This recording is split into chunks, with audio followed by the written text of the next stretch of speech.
Hello, welcome back to another video. Today is going to be another hair talk one. We're going to talk about all the hair care mistakes I made along my hair care journey. And I have made a lot, and I'd prefer people not make these mistakes unnecessarily. So I'm going to share them, and I hope they help you to get the best, healthiest, strongest, most beautiful, luscious hair of your life. So let's get into it. The first one is going to be perming my hair, and I just made a video talking about this, and I mention this quite frequently to like people in real life. Perming my hair was the biggest mistake I think I ever made.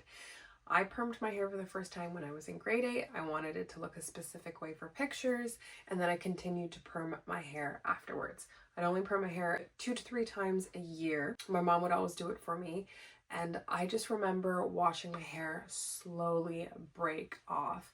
And I thought it was going to just make my hair so much more manageable and even better. And my hair was already so long, so strong, so beautiful. And it just removed the integrity of my hair. Like when it says it breaks down those disulfide bonds in your hair, that's what it does. And if you're ever doing things to your hair that are breaking down the bonds, it is not easy to repair those bonds. And at that age, I wanted to be able to do my hair myself, and I needed it to be more manageable in order to do it myself, and that's what I did. And I was able to learn to do my hair myself after that point. I didn't need anyone's help, but I wished I had found a different way to make my hair more manageable, which could have been simply cutting off 6 inches, or it could have just been practicing using a blow dryer first, practicing just washing it first without just jumping straight to something so drastic.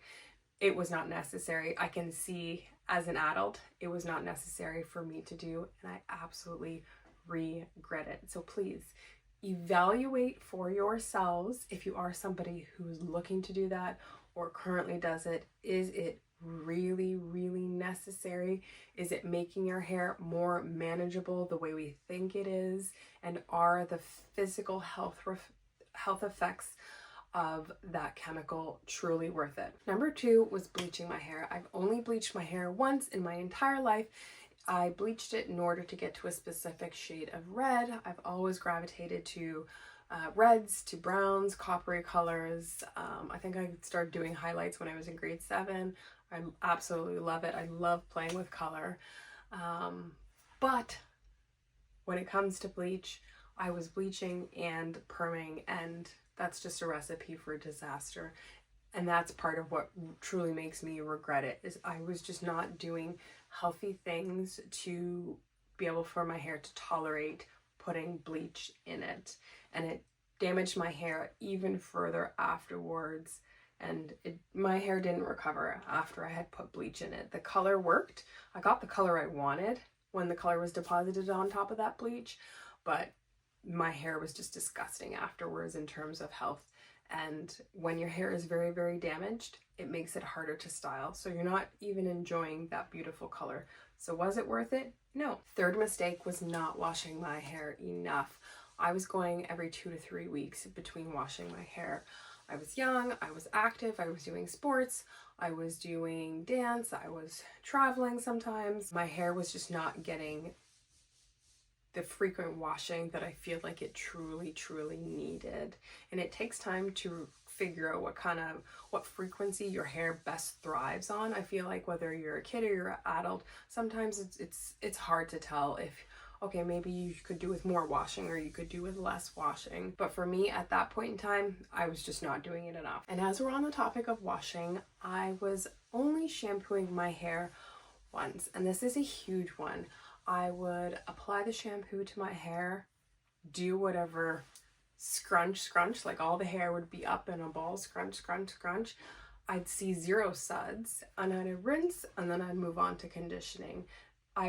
No bubbles. So my hair was not being cleansed properly ever, and there was always product buildup. My hair always felt thick and waxy afterwards, and very tangled too. Like it wasn't easy to detangle, and I attribute that to the fact that I was not shampooing properly. And on top of that, I was using medicated shampoos incorrectly for my hair.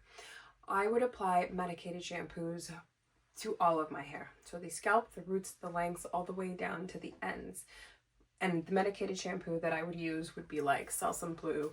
I would use Nizoral. I would use Head and Shoulders. And if you've never used those shampoos before, you're lucky. But they're very thick, they're very potent, and they're extremely drying. They work.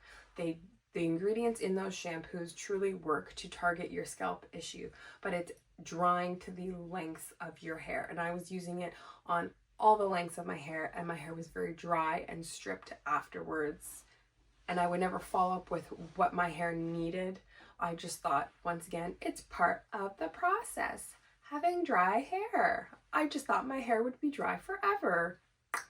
And then going into conditioning, I would follow the instructions on the conditioner packaging. So if it said 3 minutes, I would do 3 minutes. If it said 1 minute, I would do 1 minute. If it said 5, I would do 5. I wasn't paying attention to how my hair felt afterwards. I was just kind of going through the motions when I was doing my hair care routine in the beginning as I was learning to do my hair. And I look back and I realized 1 minute's not enough, 3 minutes not enough, 5 minutes not enough. My hair absorbed nothing. My hair felt no better afterwards from rinsing out the conditioner. Like, I didn't get the benefits that the product was claiming to give. Yet I knew and I saw that other people were getting those amazing results. Like, these companies put in work to be able to say these claims, right? But I wasn't seeing it. And I was just accepting, once again, that this was part of the process. It took so much time to realize that my hair loved 15 minutes. Leaving the conditioner in for 15 minutes, then rinsing. And it took a long time for me to get up to 15 minutes, years before I really was like, let me just try to leave it in longer. And that is when I saw massive changes in my hair softness and strength. But I was also applying the conditioner to my scalp, which was another mistake for me. My scalp never felt clean. There was still lots of flakes, still lots of residue. And I'm like, maybe I shouldn't apply conditioner to the scalp. So I stopped applying conditioner to the scalp. Yay! So I'm like seeing some improvements now. My scalp is doing a little bit better. The hair is getting soft. Then they start saying, only apply conditioner from your ears down to the length of your hair. So the first 6 to 7 inches of my hair were never getting conditioner on it. So I would shampoo all of my head and not be shampooing properly, then practice shampooing properly, but my hair would be dry afterwards. And then I would be skipping conditioner on certain parts of my hair, and then the lengths would get soft and the top parts would get dry and get brittle and split off. That mistake made it so that the progress that I was seeing, I lost. And that's like a reoccurring theme, I think, for my hair care journey. I would take a couple steps forward and then I would do something else, and then boom, I would just ruin it all. But after like 5 years, I started to pay attention a little bit more. So at this point, it's been a couple years now. I'm still perming my hair, but I'm at least shampooing and conditioning my hair a little bit better. And I haven't even started on properly blow drying and straightening my hair myself. That's a whole other issue, and I think I'll do a second part. Then I'm like paying attention to what's on YouTube and watching more videos and learning about protein. And the only time I would ever use a protein treatment or a bond repair or a strengthening product was in the couple weeks after I would perm or relax my hair. I would follow up with putting cholesterol in my hair. I think it's Luster's Helen cholesterol. It comes in a huge tub. And it's like a conditioning treatment. It's very, very thick in consistency, and it's supposed to help strengthen up your hair after you do it like a chemical process. And it works. It's a great product. And once I stopped perming my hair, I was no longer using that product. But I see videos talking about protein. I start incorporating things like AphoG. AphoG was a game changer. It really, really helped to make my hair feel stronger and break a little bit less. And at that time, I wasn't using it as consistently. And then I also discovered Joico K-Pack. I would incorporate the shampoo, conditioner, and then like the treatment. And Joico is an amazing hair care line. If you've never tried it before, I used it for maybe 3 to 4 years consistently, and then I was like, oh, the price is going up, I can't afford this anymore, and I stopped. But as I was incorporating protein, and protein became more popular on social media, I was overusing protein, not understanding you needed to balance protein with moisture. And for anybody who's even considering using protein rich products or bond repair products or anything like that, pay attention to the ingredients and know that you cannot always use every single product every time you are washing your hair. It will make your hair stronger. It will build up the integrity of your hair so you can see a little bit less damage, but you also need a lot of those softening ingredients that you get with like a more moisturizing conditioner, which I was skipping. And once I realized to balance the protein and the moisture, this is where things really started to take off for me. And there was a bit of a calm period in my hair care journey. I had learned a lot of things.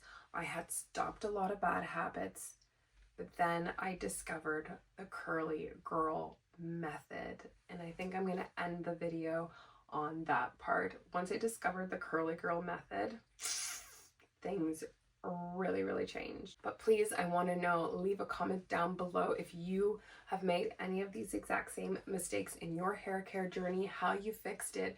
The goal is to make it so that the younger generation, the current generation, is not having to experience the same mistakes, that they can learn through us. I would hate for everybody to have to deal with all that headache unnecessarily. So let's share and help one another. And please stay tuned for part 2. And I will see you in the next video. Peace out.